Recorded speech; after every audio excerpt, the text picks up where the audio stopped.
Hi friends, welcome to ஷோலாக். நேற்று வந்து பார்த்தீங்கன்னா ஒரு பெரிய இஷ்யூ ஒன்று ஆயிருக்கு பிக் பாஸில். அதை பற்றி பார்க்க போகிறோம். கேஏஜி டைல்ஸ் அது வந்து பார்த்தீங்கன்னா ஸ்பான்சர்ஷிப் வந்து பிக் பாஸ்க்கு வந்து கேஏஜி டைல்ஸும் நண்டு பிராண்டு தான் கொடுத்துருந்தாங்க. அதில் வந்து கேஜி டைல்ஸ் வந்து ஒரு ஒரு ப்ரொமோஷன் கொடுத்துருந்தாங்க. அதாவது என்னன்னா பஸ்ஸில் மாதிரி இருக்கும், அந்த கேஜி டைல்ஸ் வச்சிருந்து கரெக்டாக அரேஞ்ச் பண்ணணும். இதுக்கு வந்து பார்த்தீங்கன்னா கண்டஸ்டன்ஸ் வந்து அந்த ஸ்கிரிப்ட் மாதிரி கொடுத்துருப்பாங்களா, அதை வந்து படிச்சுட்டு இருப்பாங்க. அப்போ வந்து தீபக் தான் அதை வந்து படிச்சுட்டு இருந்தாரு. அப்ப என்ன சொல்ல வந்தாருன்னா, கேஜி ஸ்டைல்ஸ் வந்து, அதாவது கையில செஞ்ச ஆத்தங்குடி டைல்ஸ் வந்து ஷேப்னா ஒழுங்கா வந்து நிக்காது.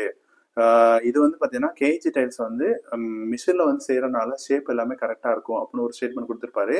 இந்த ஸ்டேட்மெண்ட்னால வந்து பாத்தீங்கன்னா காரைக்குடி பக்கத்துல இருக்கிற ஆத்தங்குடி டைல்ஸ் வச்சிருக்க எல்லா ஓனருமே வந்து பாத்தீங்கன்னா காரைக்குடில வந்து கம்ப்ளைண்ட் பண்ணியிருக்காங்க.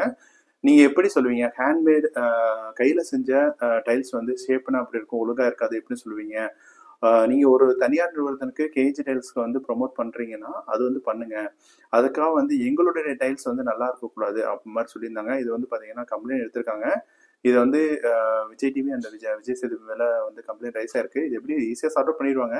ஆனா அது வந்து ஒரு 1 கோடி மக்கள் பாக்குற ஷோல வந்து சொல்றது வந்து பாத்தீங்கன்னா ஒரு தப்பா ப்ரொஜெக்ட் ஆகும் அப்படின்னு நினைக்கல. ஏன்னா கண்டிப்பா அதை வந்து கொஞ்சம் வேற மாதிரி சொல்லியிருந்திருக்கலாம்.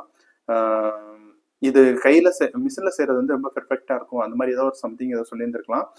இந்த கேஜி டைல்ஸ் வந்து பாத்தீங்கன்னா மேனுவல் மிஷின்லேயே செய்யறாங்க அந்த மாதிரி சொன்ன விஷயங்கள் வந்து பெரும் கான்ட்ரவர்சியா போயிட்டு இருக்கு. இது மூலம் வந்து பாத்தீங்கன்னா தீபக் எதுவும் சொல்லுவாங்களா தெரியல. அவர் சொன்ன ஸ்கிரிப்டை படிச்சாரு. இது வந்து பாத்தீங்கன்னா அப்படியே சொல்லலாம், கையில செய்யறதோட பெர்ஃபெக்டா இருந்திருக்கும் அப்படி மாதிரி சொல்லியிருக்கலாம். இதுல வந்து பாத்தீங்கன்னா நம்ம காரைக்குடி, கானாடுகாத்தான், ஆத்தங்குடி இதுல வந்து பல பேர் இது வந்து இந்த இதை பெரிய தொழில வந்து பண்ணி ரொம்ப பேர் பிசினஸ் பண்ணிட்டு இருக்காங்க. ஒரு நிறுவனத்துக்கு பண்றதுனால அவங்களுடைய பிசினஸும் அடிவாகும். ஸோ கண்டிப்பா இதை எந்த லெவல்ல விஜய் டிவி ஹேண்டில் பண்றாங்க தெரியல. இதை பத்தி என்ன நினைக்கிறீங்க அப்படின்னு சொல்லி கமெண்ட் பண்ணுங்க. பிடிச்சிருந்தா கண்டிப்பா லைக் பண்ணுங்க, உங்க ஃப்ரெண்ட்ஸ் ஷேர் பண்ணி விடுங்க. தேங்க்யூ.